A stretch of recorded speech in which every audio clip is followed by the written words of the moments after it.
राजनीति, राजनेता और मतदाताओं के लिए साल 2023 से लेकर के साल 2024 के लोकसभा चुनाव और उसके बाद केंद्र में सरकार बनने तक की पूरी प्रक्रिया ये काफ़ी रोमांच, रहस्य और सस्पेंस से भरा रहने वाला है। मैं ऐसा इसलिए कह रहा हूं कि आप देखिए 2023 की शुरुआत के साथ ही बीजेपी की राष्ट्रीय कार्यकारिणी की बैठक हो रही है, जिसकी शुरुआत आप देखिए, अगर राजनीति के अगर आप बारीक महीन आप बहुत तरीके से देखते हैं तो आप देखिए 2023 में बीजेपी की राष्ट्रीय कार्यकारिणी की जो बैठक शुरू होती है उसमें प्रधानमंत्री मोदी अपने स्टाइल में एक छोटी सी यात्रा करते हैं, लेकिन उसका एक दूरगामी असर है, जिसका असर 2024 में जो केंद्र के जो चुनाव होने वाले हैं उस तक एक मैसेज देना था वोटरों को। इतना ही नहीं, आप देखेंगे कि 2023 में 9 राज्यों में चुनाव होने हैं, जिसका सीधा सीधा असर उन पर भी होना है। और 116 सीट, 1-2 सीट नहीं बल्कि ये लोकसभा चुनाव से पहले का सेमीफाइनल कहा जा रहा है, जिसमें 116 लोकसभा सीट है। दूसरी तरफ आप देखेंगे कि राहुल गांधी भी कोई जोर आजमाइश में पीछे नहीं पड़ रहे हैं, वो भी लगातार भारत जोड़ो यात्रा के तहत लगातार अपनी राजनीति की धुरी बनाए रखना चाहते हैं और वो ये दिखाना चाहते हैं कि उनके अलावा विपक्ष में कोई और नहीं है, कोई नहीं है टक्कर में। ये राहुल गांधी भी कांग्रेस की तरफ से लगातार आक्रामक भूमिका में है। इस तमाम मुद्दों पर बात करेंगे और बात करेंगे कि 2023 का क्या आगामी असर होगा, क्यों इसे लोकसभा का मिनी चुनाव कहा जा रहा है। इन तमाम मुद्दों पर बात करने के लिए हमारे साथ हर वक्त की तरह हमारे वरिष्ठ सहयोगी और हमारे सहयोगी हैं उदय कुमार सिंह जी हैं। इन तमाम मुद्दों पर बात करेंगे। 2023 रहस्य, रोमांच और सस्पेंस। क्यों पड़े हो चक्कर में, कोई नहीं है टक्कर में। आपने ये बात कही है तो ये दोनों के लिए लागू होता है, बीजेपी के लिए भी और विपक्षी दलों के लिए भी। आपने सिर्फ कांग्रेस का नाम लिया है, लेकिन मैं पूरे विपक्षी दलों की बात कर रहा हूं। पंकज जी, हम शुरुआत करेंगे कल के रोड शो से। रोड शो ये उन राज्यों में भी किया जा सकता था बीजेपी की तरफ से, प्रधानमंत्री नरेंद्र मोदी की तरफ से, जहां पे विधानसभा के चुनाव होने हैं, लेकिन इसके लिए उन्होंने चुना दिल्ली को। ये कार्यकारिणी की बैठक जो है 2 दिवसीय बैठक बीजेपी की, वो भी कर्नाटक में हो सकता था, मध्य प्रदेश में हो सकता था, राजस्थान में हो सकता था, या फिर नॉर्थ ईस्ट के किसी स्टेट में हो सकता था, जहां 4 राज्यों में उधर भी चुनाव होने हैं। लेकिन इसे लेके जो है दिल्ली को ही क्यों चुना गया? दिल्ली को इसलिए चुना गया पंकज जी कि दिल्ली में एमसीडी का चुनाव अभी बीजेपी हार चुकी है हाल ही में, और उससे जो है जनता का मनोबल जो है, जो दिल्ली की जनता है उसका मनोबल थोड़ा डाउन हुआ होगा। कार्यकर्ता हाँ, जो नरेंद्र मोदी हैं वो उनके मनोबल को उठाने के लिए, मनोबल को ऊंचा करने के लिए, उनमें पॉजिटिविटी भरने के लिए, उनको उनमें सकारात्मकता भरने के लिए उन्होंने ये रोड शो किया। मात्र 15 मिनट का रोड शो किया, लेकिन इसका मैसेज जो है वो राष्ट्रीय स्तर पे गया है। दिल्ली, देश की राजधानी दिल्ली को उन्होंने चुना रोड शो के लिए, और इससे उन्होंने मैसेज दिया कि हम न सिर्फ 2023 के लिए बल्कि 2024 के लिए भी तैयारी में जी जान से जुटे हुए हैं। और ये जो राष्ट्रीय कार्यकारिणी की बैठक है पंकज जी, ये 2 दिवसीय बैठक है, और इन 2 दिनों में जो है वो महामंथन किया जा रहा है, मतलब रोड मैप तैयार किया जा रहा है 2023 और 2024 के लिए। हाँ, महामंथन मिशन 2024 से काम किया जा रहा है, और जो 2023 में 9 राज्यों में चुनाव होने हैं उसकी रणनीति बनाई जा रही है। दाव निकाले जा रहे हैं कि 2024 और 2023 में हम विपक्षी पार्टियों को कैसे पटखनी देंगे, इस पे काम किया जा रहा है। बीजेपी की राष्ट्रीय कार्यकारिणी की चर्चा भी ज्यादा हो रही है। उसमें एक वजह यह है कि आप देखिए प्रधानमंत्री मोदी जो भी करते हैं ना, वो अपने आप में एक बड़ी चर्चा का हो जाता है, यूनिक होता है।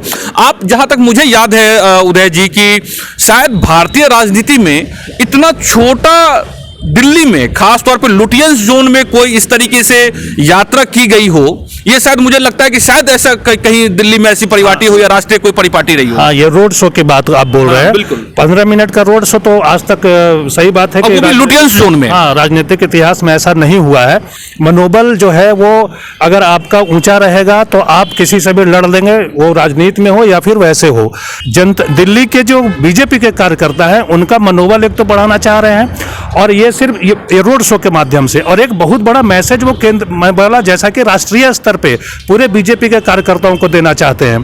पंकज जी, अगर मैं एक बार दोबारा से कार्यकारिणी की बात करूं तो बीजेपी को थोड़ा डर भी है। डर इस बात के लिए है कि 2019 में अपना बेहतर प्रदर्शन बीजेपी दे चुकी है, और जिन राज्यों में विधानसभा के चुनाव होने हैं और 2024 में जहां पे लोकसभा के चुनाव होने हैं, क्या वही परफॉर्मेंस बीजेपी दोबारा दोहरा पाएगी या नहीं, ये इस बात का डर है। इसलिए वो हर स्तर पे काम करना चाहते हैं। 73,000 वोटों को चिन्हित किया, 73,000 जो बूथ हैं उनको चिन्हित किया गया है जहां वो कमजोर हैं। स्पष्ट रूप से कल जेपी नड्डा की ओर से मैसेज दिया गया है कि हर हाल में, किसी भी हाल में 9 विधानसभा चुनाव और 2024 का लोकसभा चुनाव, आम चुनाव बीजेपी को जितना ही जितना है, और इसके लिए 73,000 जो बूथ है उनको चिन्हित किया गया है, और 1,35,000 बूथ पे अभी तक बीजेपी के कार्यकर्ता पहुंच चुके हैं। आपको मालूम है कि बहुत ही निचले स्तर पे जाके जो है वो माइक्रो लेवल पे जो है वो काम कर रहे हैं, जिसको पन्ना, जो एक गुजरात मॉडल की बात हो रही है, जिस तरह से गुजरात में अप्रत्याशित जो जीत मिली है, उसमें जो माइक्रो लेवल की जो पूरी पोजीशनिंग की गई अपने कार्यकर्ताओं के, जिस पे काम किया गया।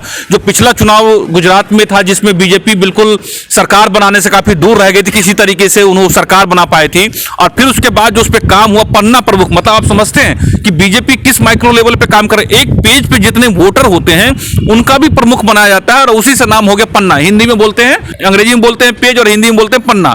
तो उसको उन्होंने पन्ना प्रमुख बना करके गुजरात में माइक्रो लेवल पे काम किया, और यही वजह है कि आप गुजरात में इतनी बड़ी जीत देख रहे हैं, और यही वजह है कि वो कह रहे हैं गुजरात मॉडल को पूरे देश में 2023 और 2024 में लागू करना है। एक बात जो उदय जी कह रहे हैं उस बात को समझने की जरूरत है। जो बीजेपी के वोटर हैं वो थोड़ा सा नाराज होंगे कि अरे डर किस चीज का, जब नरेंद्र मोदी है, बीजेपी है। डर इस बात का, वो कह रहे हैं कि 116 सीट लोकसभा सीट है जिन 9 राज्यों में चुनाव होने हैं, जो 2023 में चुनाव होने हैं, उन 116 सीटों में बीजेपी 92 या 93 सीट पर जीती हुई है। तो अब समझिए कि ये अपने आप में बेस्ट है। 116 में से आप 93 सीट पर आप जीत दर्ज कर चुके हैं, मतलब ये है कि आप जो है 116 और इधर 7 कुल मिला के हो गए कि केवल 23 सीट ऐसी है जो आपने लूज की है। अन्य पार्टियों, विपक्षियों के खाते में है वो सीटें। बाकी 93 सीट पे जो है वो बीजेपी जीत चुकी है अब तक की जो 9 राज्यों में चुनाव होने हैं। और पंकज जी, यही डर जो है बीजेपी को सता रही है। ये अपने आप में अभी तक का बीजेपी जो है अभी बेहतरीन प्रदर्शन है, और कांग्रेस का ये मानना है कि अब इससे ये नीचे जाएंगे। हाँ, जैसे आप राजस्थान को ले लीजिए, गुजरात में सभी सीटें लोकसभा के आप जीते हुए हैं, दिल्ली में सारी सीटें जीते हुए हैं। एक ऐसे कई राज्य हैं, जैसे बिहार को ले लीजिए, उत्तर प्रदेश को ले लीजिए, या फिर तमाम ऐसे राज्य हैं जहाँ पे बीजेपी का जो है बहुत बढ़िया, बहुत ज़्यादा अच्छी सीटें हैं। तो अब जो है वो विपक्षियों का यही कहना है कि अब यहाँ से बीजेपी की सीटें घटेंगी, बढ़ेंगी नहीं। लेकिन बीजेपी चाहती है कि नहीं, घटे बढ़े तो बढ़े, चाहे नहीं बढ़े, लेकिन जितनी है उतनी तो कम से कम रहे। तो अभी तक 333 सीटें हैं लोकसभा में इनकी। अब कोशिश इनकी ये है कि नहीं, अभी जो बैठक हो रही है कार्यकारिणी में, उसमें स्पष्ट संदेश दिया गया है कार्यकर्ताओं को, नेताओं को, और जो 9 राज्य हैं पंकज जी, उनके जो बीजेपी के अध्यक्ष हैं उन राज्यों के, उनको बुलाया गया है, और कल को भी बुलाया गया है। हाँ, और कल जो है बीजेपी के जो अध्यक्ष हैं उन राज्यों के, उनमें से 4 जो है वो अपना रिपोर्ट दे चुके हैं, और उनसे पूछा जा रहा है कि अगला चुनाव जो 2023 का विधानसभा चुनाव लड़ना है आपको, तो उसमें आपकी क्या रणनीति है, आप कैसे जीतेंगे उसको। तो उसमें जो है कुछ लोग जो अपना प्रेजेंटेशन दे रहे हैं, तो उसमें बीजेपी की तरफ से जो है वो संशोधन किया जा रहा है कि नहीं, ऐसे करना है, ये करना है, वो करना है। जैसे बीजेपी की बात हो रही है, बीजेपी इस बार जो है गुजरात में बहुत बढ़िया प्रदर्शन की है, बहुत अच्छी सीटें आई हैं वहाँ पे। तो वहाँ पे एक बिल्किस बानो का जो मामला था पंकज जी, आपको याद होगा, कुछ दिन पहले ही उसको जो दोषी, कांग्रेस उसको खूब उछाल रही थी, आप जो है खूब उछाल रही थी। 11 दोषी जो थे उसमें, जिनको बरी कर दिया गया, सुप्रीम कोर्ट से बरी कर दिया गया था। तो उसको भी एक तो अब जैसे आपने विपक्ष का बोला कि केजरीवाल की पार्टी, आम आदमी पार्टी और कांग्रेस उसको जो है वो दूसरी तरह से ले रही थी, लेकिन बीजेपी उसको पॉजिटिव ली, और उससे हिंदू वोट जो है ना वो एक हो गया, मतलब एकजुट हो गया, वहां पे पोलराइज हो गया, और हिंदू वोट जो है वो सारा बीजेपी के खाते में आ गया, और बहुत बेहतरीन प्रदर्शन इस बार उसी फॉर्मूले को, यानी कि गुजरात के फॉर्मूले को, जो कर्नाटक का, जो साउथ का द्वार कर्नाटक को बोला जाता है, कर्नाटक में भी चुनाव होने हैं, वहां पे जो है उसको उसी फार्मूले को लागू करने की बात कही जा रही है। एक चीज और बोलूंगा पंकज जी कि कल जो है वो कार्यकारिणी की बैठक के अलावा जो BS येदियुरप्पा वहां के पूर्व मुख्यमंत्री कर्नाटक के जो थे उनको राष्ट्रीय कार्यकारिणी में तो रखा ही गया, आए ही हैं वो, और जो बीजेपी के जो राष्ट्रीय कार्यकारिणी है उसके वो सदस्य भी हैं। मतलब उनके 15 मिनट जो है BS येदियुरप्पा से कल प्रधानमंत्री नरेंद्र मोदी अलग से बात की है 15 मिनट तक। तो ऐसा माना जा रहा है कि एक बार फिर से उन्हीं को चेहरा कर्नाटक में बनाया जाए और वसई राज बोम्बई जो है, जो अभी मुख्यमंत्री हैं वहाँ के, तो उनको जो है कोई और जिम्मेदारी दी जा सकती है संगठन में कहीं प्रदेश स्तर पर। अलग बात है, लेकिन एक बताना और भी जरूरी है कि जिन 2023 को क्यों कहा जा रहा है कि लोकसभा 2024 चुनाव होने हैं, उसका 2023 जो है वो एक मिनी लोकसभा चुनाव है, एक झांकी है, और इसमें जो बाजी मारेगा उसके लिए एक सेमीफाइनल होगा। इसमें जिन 9 राज्यों में चुनाव होना है उसमें जो सबसे बड़ा राज्य है उसमें आपको मैं बताऊं कि राजस्थान है, इसके राजस्थान है, कर्नाटक है, तेलंगाना है, मध्य प्रदेश है, राजस्थान है, ये जो बड़े छत्तीसगढ़ है, मेघालय है, त्रिपुरा है, मिजोरम है। हाँ। ये कुल मिलाकर के 9 राज्य हैं। इन 9 राज्यों में से बीजेपी की 5 सरकारें जहां पर है, जहां पे खुद सिंगल मेजोरिटी में है, कुछ 3 राज्यों में जो है वो जो छोटी राज्य है नॉर्थ और ईस्ट की, वहां पे वो कोलैबोरेशन में है। नागालैंड और मेघालय में जो है गठबंधन की है, त्रिपुरा में पूर्ण बहुमत की सरकार है बीजेपी की, उसी तरह से मध्य प्रदेश में जो है वो पूर्ण बहुमत की सरकार है। हालांकि ये कैसे बनी थी उस पर थोड़ी सी चर्चा का अलग बात हो जाएगी। और उसके बाद जो है इनका कर्नाटका में पूर्ण बहुमत की सरकार, यानी बीजेपी के इतने विधायक है कि वहां आराम से इनकी सरकार चल रही है। और जो तेलंगाना है वहां पे TRS की सरकार है, वो वहां पे नॉन कांग्रेस की सरकार है, और वहां पर जो फाइट होना है उसमें वो ट्रायंगल मुकाबला होना है, इस तरह की बात कही जा रही है। और ये कुल मिलाकर 9 राज्य हैं जहां पर इस तरह की इसको सेमीफाइनल के तौर पे देखा जा रहा है। इधर आप देखेंगे कि जो राहुल गांधी है वो भी पूरी तरीके से जोर आजमाइश कर रहे हैं और भारत यात्रा जोरों के तहत, और वाकई में वो भी लगातार जो एक नेपथ्य में हुआ करते थे राजनीति में, उनको जो है वो सेंटर पॉइंट मिलता हुआ दिख रहा है। लगातार वो सुर्खियों में बने हुए हैं और किसी न किसी बहाने वो लगातार कोशिश कर रहे हैं मीडिया में भी और सोशल मीडिया में और जनता के बीच में भी लगातार अपने आप को एक परिपक्व और गंभीर नेता के तौर पे अपने आप को पेश करने की कोशिश कर रहे हैं। पंकज जी, ये जो 15 मिनट का रोड शो है प्रधानमंत्री का, उसको भी भारत जोड़ो यात्रा से जोड़ के देखा जा रहा है, चूंकि बहुत पॉजिटिव रेस्पॉन्स आ रहे हैं राहुल गांधी के पक्ष में, चूंकि बहुत लंबी यात्रा हुई है साउथ से लेके बिल्कुल जो है जम्मू कश्मीर तक, श्रीनगर में जैसा कि हम लोग पहले चर्चा कर चुके हैं कि 30 तारीख को इस पर विराम लगना है।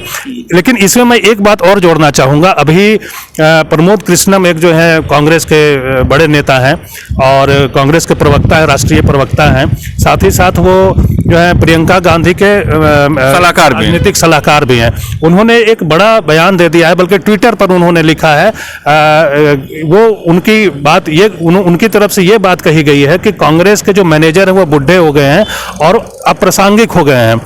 तो पंकज जी, इस बात से मैं बिल्कुल सहमत हूँ, प्रमोद कृष्णम के साथ मैं खड़ा हूँ। वो इसलिए कि किसी भी युद्ध को जीतने के लिए आपको जो है जो सेनापति आपका होना चाहिए वो यंग होना चाहिए। और अब जब आपके देश की आबादी तकरीबन 40% आबादी, 40 से 45% या इससे भी ज़्यादा है, शायद मेरे ख्याल से 65% आबादी जो है यंग है, तो हमारा भारत जब जवान है, यंग है, तो हमें अपने जो पदाधिकारी हैं, पार्टी के पदाधिकारी हैं, उनको जो है मतलब कहने का मतलब है कि आप जो है बुजुर्गों से सलाह तो लीजिए, लेकिन उनको आप में उतारना जिसको है, युद्ध में जिसको भेजना है, राजनीति के लिए जिसको लड़ाई लड़नी है, जिसको चुनाव लड़ना है, तो उसमें युवा चेहरों को मौका दीजिए।